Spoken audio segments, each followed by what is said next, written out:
नमस्कार, आप देख रहे हैं भोपाल तक।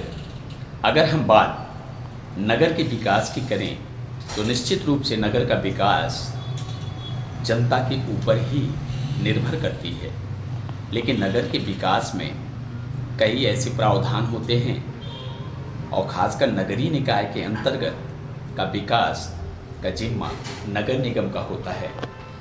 नगर निगम विभिन्न मदों में विभिन्न प्रकार के कराधान के माध्यम से शुल्क एकत्रित करता है और नगर के विकास के लिए लगाया जाता है।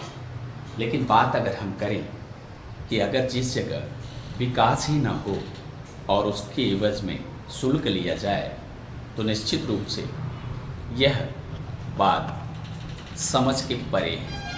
अगर हम बात करें प्रियदर्शनी बस स्टैंड की, तो प्रियदर्शनी बस स्टैंड में बस स्टैंड तो बना दिया गया, लेकिन जनता के लिए मूलभूत सुविधाओं से वंचित कर दिया गया। जब नगर निगम प्रशासक के साथ कटनी एडीएम भी मौका मुआयने पे पहुंचे तो निश्चित रूप से मैं बताऊं, वस्तुतः स्थिति को देखते हुए एडीएम आयुक्त पर भड़क उठे।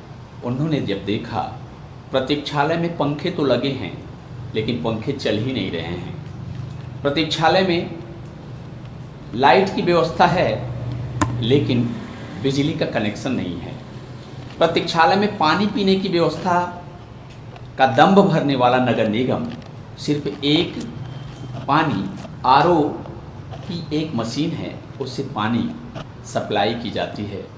लेकिन उसी जगह अगर देखा जाए तो एक आरओ आज से 2 वर्ष पहले रखा गया था।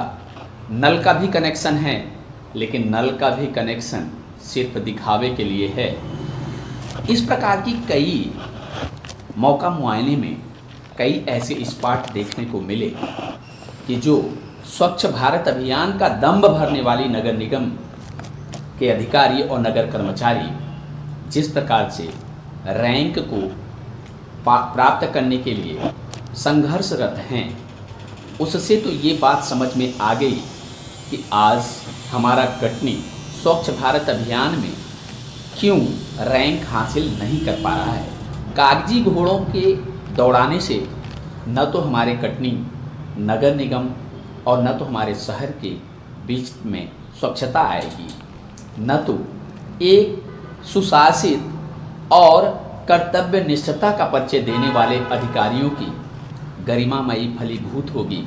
लेकिन बात वही है, नगर निगम तो वही होता है 9 दिन चले 2.5 कोस कागजी घोड़े दौड़ाने में माहिर ये जाबाज सिपाही। नगर निगम के अंतर्गत प्रियदर्शनी बस स्टैंड की यथा स्थिति देखने के बावजूद भी उनके कान पे जू तक नहीं रेंगती।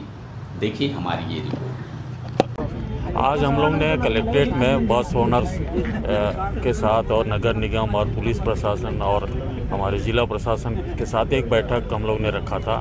बैठक में ये बात आई थी कि बस एसोसिएशन की ओर से कि वहाँ पर व्यवस्थाएं नहीं है, सफाई नहीं है, गंदगी है, पीने का पानी नहीं है। तो उसी में हम लोग जो है यहाँ पर आज भ्रमण में आए हुए हैं। तो यहाँ ये देखने में मिला है कि सफाई समुचित रूप से नहीं हो रही है।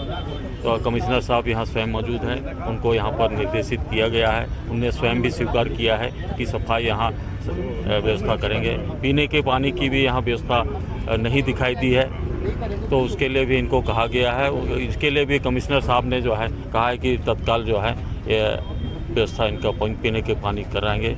और भी जो दूसरी यहाँ पर कमियाँ हैं या सुविधाएँ हैं उसको भी जो है दूर करने का प्रयास। सर, जैसा आपने कहा तो नई चौकी बनाई जा रही है बसों से कुछ टोकन के लिए, क्या ये इसके लिए बनाई जा रही है कि बसें कितनी बसें यहाँ पे आती हैं, उनका जो नंबर है, बसों का जो नंबर है वो भी उससे ट्रेस होगा और कितनी देर तक यहाँ पर रुकती हैं वो सब चीज़ें ट्रेस की जाएंगी। इससे बसों की व्यवस्था और बस स्टैंड की जो सीमित क्षमता है उसको देखते हुए कैसे हम व्यवस्थापन कर सकते हैं। सर, यह कार्य तो परिवहन विभाग अच्छी तरीके से कर सकता है, नगर निगम को इसमें आने की ज़रूरत ही नहीं है।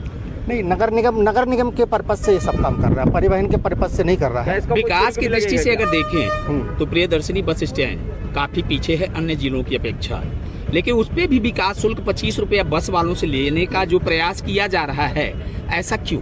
विकास की मूल सुविधाएं तो गायब हैं। नहीं, यहाँ पे विकास के बहुत काम हुए हैं। अभी भी हमने जो गेट लगाया है, जो काउंटर लगा रहे हैं, पीछे और जो रोड का डेवलपमेंट कर रहे हैं, टॉयलेट्स हमने बनवाए हैं, बाकी चीज़ें भी हम लोग करेंगे।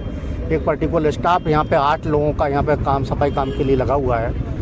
ये राशि हम मांग रहे हैं जो बस स्टैंड से ले रहे हैं, वो बहुत ही टोकन के रूप में है, बहुत नाम मात्र की चीज़ है, और उस राशि का उपयोग भी बस स्टैंड के लिए ही किया जाएगा।